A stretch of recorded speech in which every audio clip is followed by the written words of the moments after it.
Magic Treehouse Series, Book 1, Dinosaurs Before Dark by Mary Pope Osborne. Chapter 1, Into the Woods. "Help! A monster!" said Annie. "Yeah, sure," said Jack. "A real monster in Frog Creek, Pennsylvania." "Run, Jack!" said Annie. She ran up the road. Oh, brother. This is what he got for spending time with his 7-year-old sister. Annie loved pretend stuff, but Jack was 8.5. He liked real things. "Watch out, Jack! The monster's coming! Race you!" "No thanks," said Jack. Annie raced alone into the woods. Jack looked at the sky. The sun was about to set. "Come on, Annie! It's time to go home!" But Annie had disappeared. Jack waited. No Annie. "Annie!" he shouted again. Jack, come here!" Jack groaned. "This better be good," he said. Jack left the road and headed into the woods. The trees were lit with a golden late afternoon light. "Come here!" called Annie. There she was, standing under a tall oak tree. "Look," she said. She was pointing at a rope ladder. The longest rope ladder Jack had ever seen. "Wow," he whispered. The ladder went all the way up to the top of the tree. There, at the top, was a treehouse. It was tucked between 2 branches. "That must be the highest treehouse in the world," said Annie. "Who built it?" asked Jack. "I've never seen it before." "I don't know, but I'm going up," said Annie. "No, we don't know who it belongs to," said Jack. "Just for a teeny minute," said Annie. She started up the ladder. "Annie, come back!" She kept climbing. Jack sighed. "Annie, it's almost dark. We have to go home." Annie disappeared inside the treehouse. "Annie!" Jack waited a moment. He was about to call again when Annie poked her head out of the treehouse window. "Books!" she shouted. "What?" "It's filled with books." Oh, man. Jack loved books. He pushed his glasses into place. He gripped the sides of the rope ladder, and up he went. Chapter 2, The Monster. Jack crawled through a hole in the treehouse floor. Wow, the treehouse was filled with books. Books everywhere. Very old books with dusty covers, new books with shiny bright covers. "Look, you can see far, far away," said Annie. She was peering out the treehouse window. Jack looked out the window with her. Down below were the tops of the other trees. In the distance, he saw the Frog Creek Library, the elementary school, the park. Annie pointed in the other direction. "There's our house," she said. Sure enough, there was their white wooden house with the green porch. Next door was their neighbor's black dog, Henry. He looked very tiny. "Hi, Henry!" shouted Annie. "Shh!" said Jack. "We're not supposed to be up here." Jack glanced around the treehouse again. "I wonder who owns all these books," he said. He noticed bookmarks were sticking out of many of them. "I like this one," said Annie. She held up a book with a castle on the cover. "Here's a book about Pennsylvania," said Jack. He turned to the page with the bookmark. "Hey, there's a picture of Frog Creek in here," said Jack. "It's a picture of these woods." "Oh, here's the book for you," said Annie. She held up a book about dinosaurs. A blue silk bookmark was sticking out of it. "Let me see it." Jack set down his backpack and grabbed the book from her. "You look at that one, and I'll look at the one about castles," said Annie. "No, we'd better not," said Jack. "We don't know who these books belong to." But even as he said this, Jack opened the dinosaur book to where the bookmark was. He couldn't help himself. He turned to a picture of an ancient flying reptile, a pterodon. He touched the huge bat-like wings. "Wow," whispered Jack. "I wish I could see a pterodon for real." Jack studied the picture of the odd-looking creature soaring through the sky. "Ah!" screamed Annie. What? Said Jack. A monster! Annie cried. She pointed to the treehouse window. Oh, stop pretending, Annie, said Jack. No, really, said Annie. Jack looked out the window. A giant creature was gliding above the treetops. He had a long, weird crest on the back of his head, a shiny beak, and huge bat-like wings. It was a real live pterodon. The creature curved through the sky. He was coming straight toward the treehouse. He looked like a glider plane. The wind began to blow. The leaves trembled. Suddenly, the creature soared up high into the sky. Jack nearly fell out the window trying to see it. The wind picked up. It was whistling now. The treehouse started to spin. What's happening? Cried Jack. Get down! Shouted Annie. She pulled him back from the window. The treehouse was spinning faster and faster. Jack squeezed his eyes shut. He held on to Annie. Then everything was still. Absolutely still. Jack opened his eyes. Sunlight slanted through the window. There was Annie, the books, his backpack. The treehouse was still high up in an oak tree, but it wasn't the same oak tree. Chapter 3. Where is Here? Jack looked out the window. He looked down at the picture in the book. He looked back out the window. The world outside and the world in the picture, they were exactly the same. The pterodon was soaring through the sky. The ground was covered with ferns and tall grass. There was a winding stream, a sloping hill, and volcanoes in the distance. Where are we? Stammered Jack. The pterodon glided down to the base of their tree. The creature coasted to a stop and stood very still. What happened to us? Said Annie. She looked at Jack. He looked at her. I don't know, said Jack. I was looking at the picture in the book. And you said, wow, I wish I could see a pterodon for real, said Annie. Yeah, and then we saw one in the Frog Creek woods, said Jack. Yeah, and then the wind got loud and the treehouse started spinning, said Annie, and we landed here. And we landed here, said Annie. So that means what? Said Annie. Nothing, said Jack. He shook his head. None of this can be real. Annie looked out the window again. But he's real, she said. He's very real. Jack looked out the window with her. The pterodon was standing at the base of the oak tree, like a guard. His giant wings were spread out on either side of him.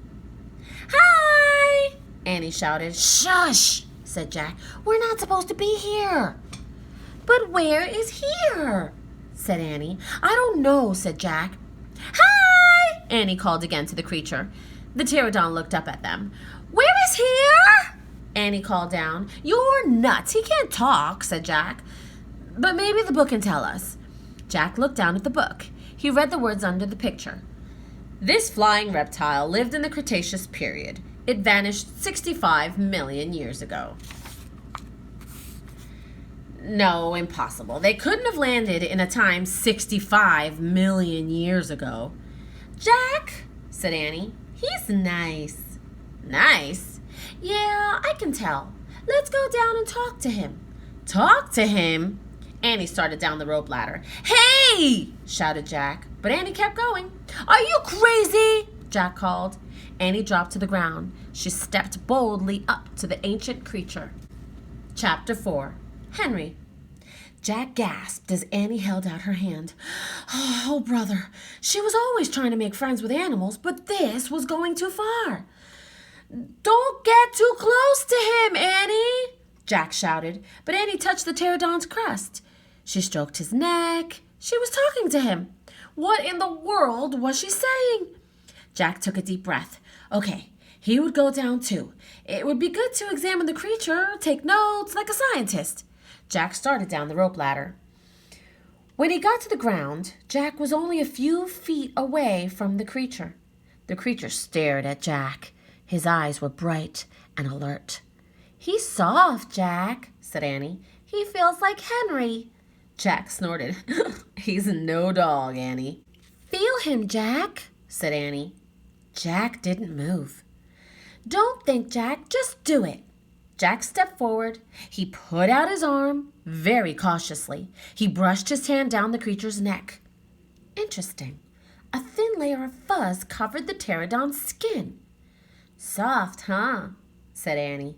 Jack reached into his backpack and pulled out a pencil and a notebook.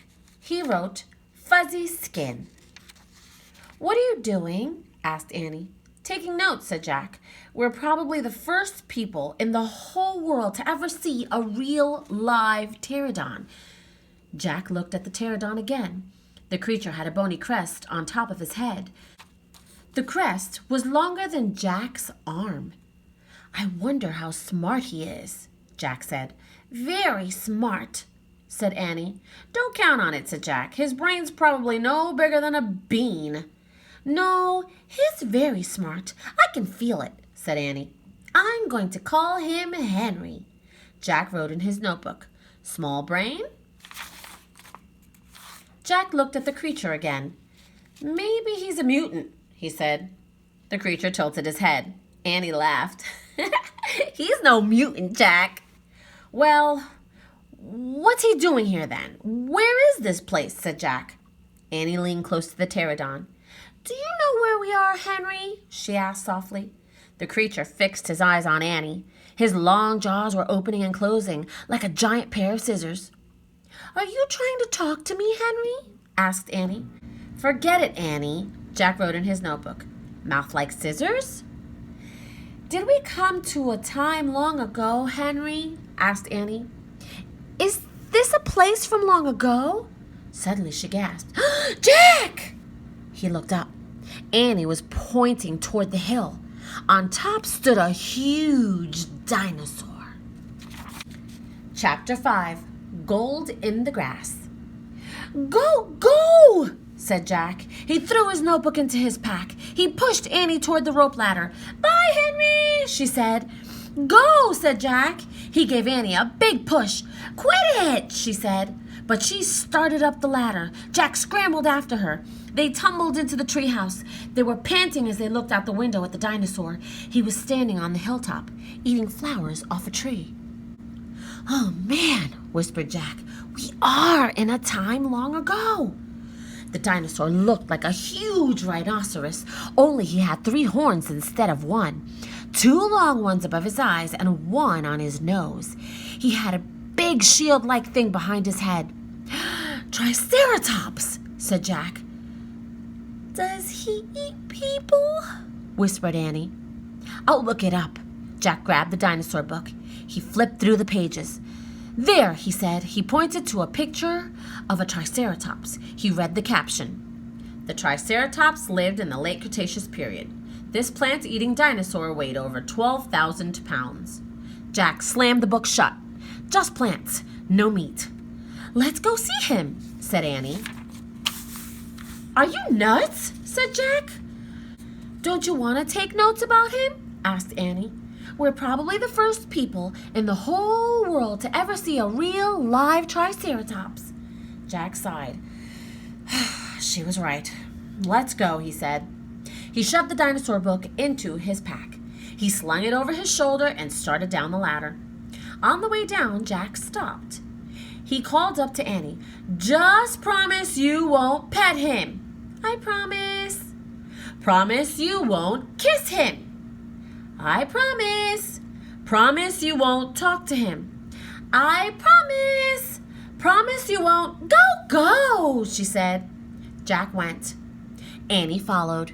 When they stepped off the ladder, the pterodon gave them a kind look. Annie blew a kiss at him. "Mwah! Be back soon, Henry," she said cheerfully. "Shush," said Jack, and he led the way through the ferns, slowly and carefully. When he reached the bottom of the hill, he kneeled behind a fat bush. Annie knelt beside him and started to speak. "Shush!" Jack put his finger to his lips. Annie made a face. Jack peeked out at the Triceratops. The dinosaur was incredibly big, bigger than a truck. He was eating the flowers off a magnolia tree. Jack slipped his notebook out of his pack. He wrote, "Eats flowers." Annie nudged him. Jack ignored her. He studied the Triceratops again. He wrote, "Eats slowly." Annie nudged him hard. Jack looked at her. Annie pointed to herself. She walked her fingers through the air. She pointed to the dinosaur. She smiled. Was she teasing? She waved at Jack. Jack started to grab her. She laughed and jumped away. She fell into the grass in full view of the Triceratops. "Get back," whispered Jack. Too late. The big dinosaur had spotted Annie. He gazed down at her from the hilltop. Half of a magnolia flower was sticking out of his mouth. "Oops," said Annie. "Get back!" Jack shouted at her. "He looks nice, Jack." "Nice? Watch out for his horns, Annie." "No, he's nice, Jack." "Nice?" But the Triceratops just gazed calmly down at Annie. Then he turned and loped away, down the side of the hill. "Bye," said Annie. She turned back to Jack. "See?" Jack grunted, but he wrote in his notebook, "Nice."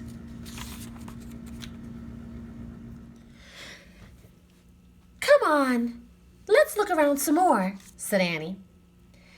As Jack started after Annie, he saw something glittering in the tall grass. He reached out and picked it up. A medallion. A gold medallion. A letter was engraved on the medallion. A fancy M. "Oh, man, someone came here before us," Jack said softly. Chapter 6, Dinosaur Valley. "Annie, look at this," Jack called. "Look what I found." Annie had gone up to the hilltop. She was busy picking a flower from the magnolia tree. "Annie, look! A medallion!" But Annie wasn't paying attention to Jack. She was staring at something on the other side of the hill. "Oh, wow," she said. "Annie!" Clutching her magnolia flower, she took off down the hill. "Annie, come back!" Jack shouted. But Annie had disappeared. "I'm going to kill her," Jack muttered. He stuffed the gold medallion into his jeans pocket. Then he heard Annie shriek. "Annie!" Jack heard another sound as well, a deep bellowing sound like a tuba. "Jack, come here!" Annie called. "Annie!" Jack grabbed his backpack and raced up the hill. When he got to the top, he gasped. The valley below was filled with nests. Big nests made out of mud, and the nests were filled with tiny dinosaurs. Annie was crouching next to one of the nests, and standing over her was a gigantic duck-billed dinosaur. "Don't panic! Don't move!" said Jack. He stepped slowly down the hill toward Annie. The huge dinosaur was towering above Annie, waving her arms, making her tuba sound. Jack stopped. He didn't want to get too close. He knelt on the ground. "Okay, move toward me slowly," he said. Annie started to stand up. "Don't stand! Crawl!" said Jack. Clutching her flower, Annie crawled toward Jack. The duck-billed dinosaur followed her, still bellowing. Annie froze. "Keep going," Jack said softly. Annie started crawling again. Jack inched farther down the hill until he was just an arm's distance from Annie. He reached out and grabbed her hand. He pulled Annie toward him. "Stay down," he said. He crouched next to her. "Bow your head, pretend to chew." "Chew? Yes, I read that's what you do if a mean dog comes at you." "She's no dog, Jack," said Annie. "Just chew," said Jack. Jack and Annie both bowed their heads and pretended to chew. Soon the dinosaur grew quiet. Jack raised his head. "I don't think she's mad anymore," he said. "Thanks, Jack, for saving me," said Annie. "You have to use your brain," said Jack. "You can't just go running to a nest of babies. There's always a mother nearby." Annie stood up. "Annie!" Too late. Annie held out her magnolia flower to the dinosaur. "I'm sorry I made you worry about your babies," she said. The dinosaur moved closer to Annie. She grabbed the flower from her. She reached for another. "No more," said Annie. The dinosaur let out a sad tuba sound. "But there are more flowers up there," Annie said. She pointed to the top of the hill. "I'll get you some." Annie hurried up the hill. The dinosaur waddled after her. Jack quickly examined the babies. Some were crawling out of their nests. Where were the other mothers? Jack took out the dinosaur book. He flipped through the pages. He found a picture of some duck-billed dinosaurs. He read the caption. The Antosauruses lived in colonies. While a few mothers babysat the nests, others hunted for food. So there must be more mothers close by. "Hey, Jack!" Annie called. Jack looked up. Annie was at the top of the hill, feeding magnolia flowers to the giant Anatosaurus. "She's nice too, Jack," Annie said. But suddenly the Anatosaurus made her terrible tuba sound. Annie crouched down and started to chew. The dinosaur barged down the hill. She seemed afraid of something. Jack put the book down on top of his pack. He hurried up to Annie. "I wonder why she ran away," said Annie. "We were starting to be friends." Jack looked around. What he saw in the distance almost made him throw up. An enormous, ugly monster was coming across the plain.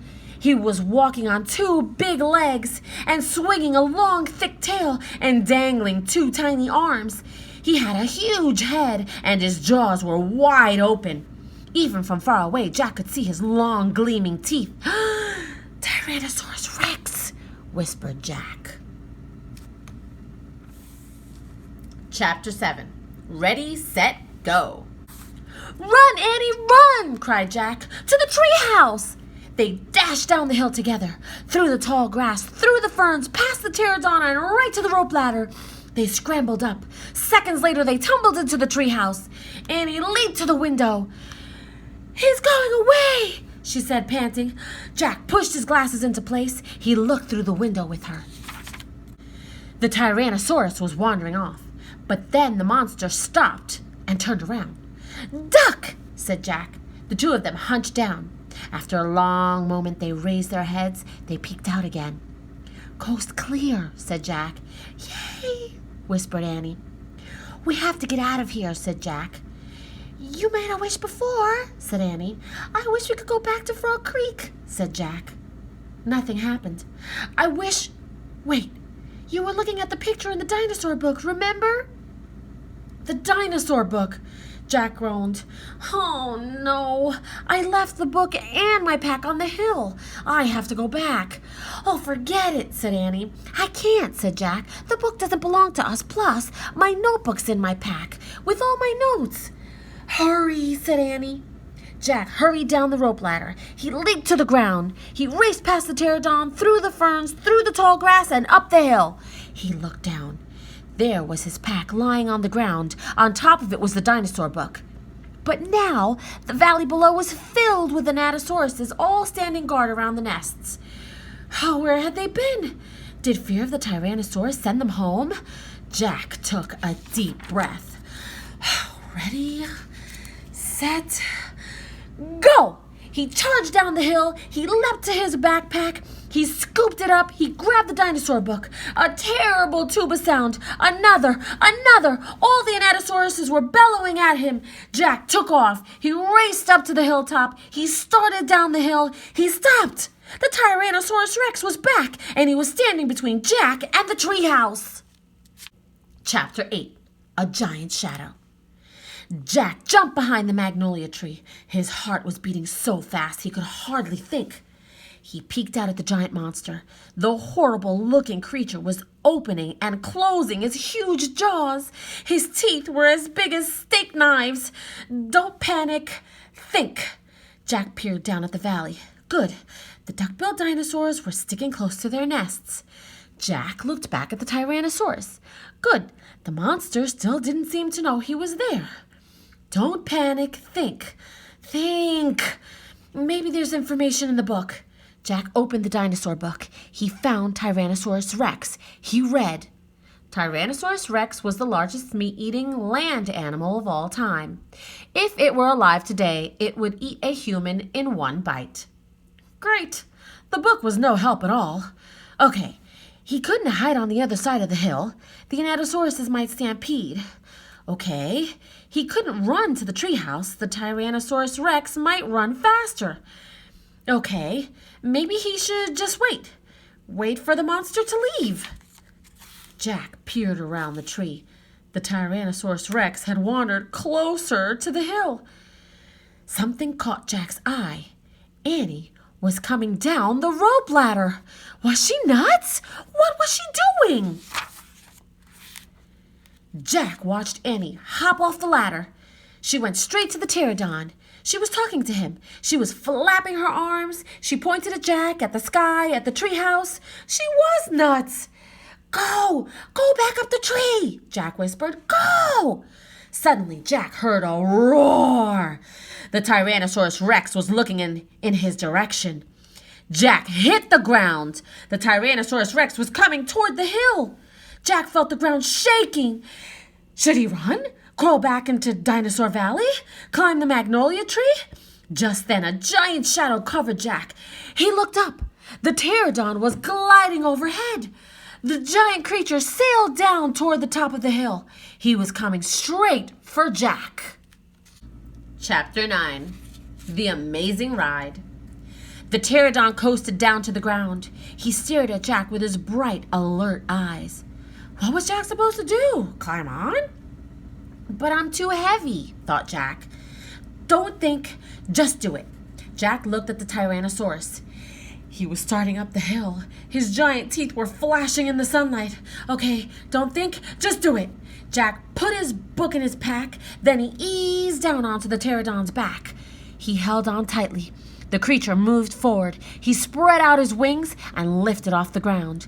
They teetered this way, then that. Jack nearly fell off. The pterodon steadied himself, then rose into the sky. Jack looked down.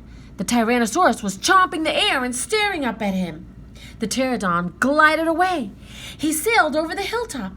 He circled over the valley, over all the nests filled with babies, over all the giant duck-billed dinosaurs.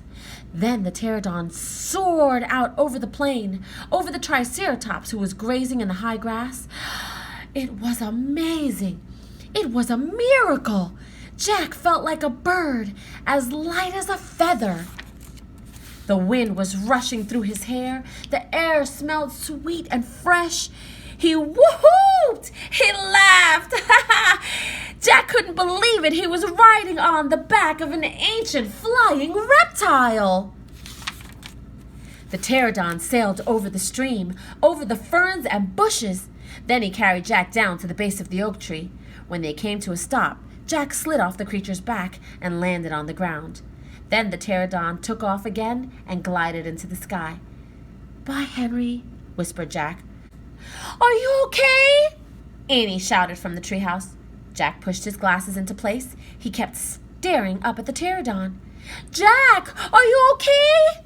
Annie called. Jack looked up at Annie. He smiled. Thanks for saving my life, he said. That was really fun. Climb up, said Annie. Jack tried to stand. His legs were wobbly. He felt a bit dizzy. Hurry! Shouted Annie. He's coming! Jack looked around. The Tyrannosaurus was headed straight toward him. Jack bolted to the ladder. He grabbed the sides and started up. Hurry! Hurry! Screamed Annie. Jack scrambled into the treehouse. He's coming toward the tree! Annie cried. Suddenly, something slammed against the oak tree. The treehouse shook like a leaf. Jack and Annie tumbled into the books. Make a wish! Cried Annie. We need the book! The one with the picture of Frog Creek, said Jack. Where is it? He pushed some books aside. He had to find the book about Pennsylvania. There it was. He grabbed it and tore through it, looking for the photograph of Frog Creek Woods. He found it. Jack pointed to the picture. I wish we could go home, he shouted. The wind began to moan, softly at first. Hurry, Jack yelled. The wind picked up. It was whistling now. The treehouse started to spin. It spun faster and faster. Jack closed his eyes. He held on tightly to Annie. Then everything was still. Absolutely still. Chapter 10. Home Before Dark. A bird began to sing. Jack opened his eyes. He was still pointing at the picture of the Frog Creek Woods. He peeked out the treehouse window. Outside, he saw the exact same view. We're home, whispered Annie. The woods were lit with a golden late afternoon light. The sun was about to set. No time had passed since they had left. Jack! Annie! A voice called from a distance. That's Mom, said Annie, pointing. Jack saw their mother far away. She was standing in front of their house. She looked very tiny. Annie! "Jack!" she called. Annie stuck her head out the window and shouted, "Coming!" Jack still felt dazed. He just stared at Annie. "What happened to us?" he said. "We took a trip in a magic treehouse," said Annie simply. "But it's the same time as when we left," said Jack. Annie shrugged. "And how did it take us so far away?" said Jack. "And so long ago." "You just looked at a book and said you wish we could go there," said Annie. "And the magic treehouse took us there." "But how?" said Jack. "And who built this magic treehouse? Who put all these books here?" "A magic person, I guess," said Annie. "A magic person?" "Oh, look," said Jack. "I almost forgot about this." He reached into his pocket and pulled out the gold medallion. "Someone lost this back there in Dinosaur Land. Look, there's a letter M on it." Annie's eyes got round. "You think M stands for magic person?" she said. "I don't know," said Jack. "I just know someone went to that place before us." "Jack! Annie!" came the distant cry again. Annie poked her head out the window. "Coming!" she shouted. Jack put the gold medallion back in his pocket. He pulled the dinosaur book out of his pack and put it back with all the other books. Then he and Annie took one last look around the treehouse. "Goodbye, house," whispered Annie. Jack slung his backpack over his shoulder. He pointed at the ladder. Annie started down. Jack followed. Seconds later, they hopped onto the ground and started walking out of the woods. "Oh, no one's going to believe our story," said Jack. "So let's not tell anyone," said Annie. "Dad won't believe it," said Jack. "He'll say it was a dream," said Annie. "Mom won't believe it," said Jack. "She'll say it was pretend," said Annie. "My teacher won't believe it," said Jack. "She'll say you're nuts," said Annie. "We'd better not tell anyone," said Jack. "I already said that," said Annie. Jack sighed. "I think I'm starting to not believe it myself," he said. They left the woods and started up the road toward their house. As they walked past all the houses on their street, the trip to Dinosaur Time did seem more and more like a dream. Only this world and this time seemed real. Jack reached into his pocket. He clasped the gold medallion. He felt the engraving of the letter M. It made Jack's fingers tingle. Jack laughed. Suddenly he felt very happy. He couldn't explain what had happened today, but he knew for sure that their trip in the magic treehouse had been real. Absolutely real. "Tomorrow," Jack said softly, "we'll go back to the woods." "Of course," said Annie. "And we'll climb up to the treehouse," said Jack. "Of course," said Annie. "And we'll see what happens next," said Jack. "Of course," said Annie. "Race you!" And they took off together, running for home. Well, that's the end. If you're getting ready for bed, sweet dreams. Don't forget to like and subscribe. Also, if there are any books you'd like for me to read, please, I'd love to hear your suggestions. Don't forget to comment below. Bye!